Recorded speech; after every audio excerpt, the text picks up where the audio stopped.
Willkommen zu Hause. Kathi, du bist Käse. Willkommen in Bredenbühl.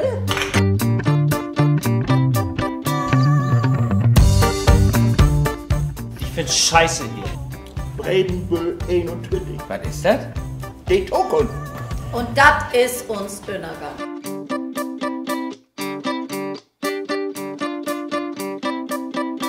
Mein Mann hatte einen Burnout und war die letzten 2 Jahre krankgeschrieben. Burnout, sag mal.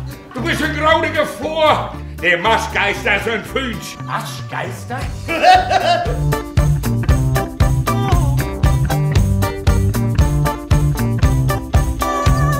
Ich übersetze von Platt nach Koreanisch und dann nach Hochdeutsch. Das ist am einfachsten.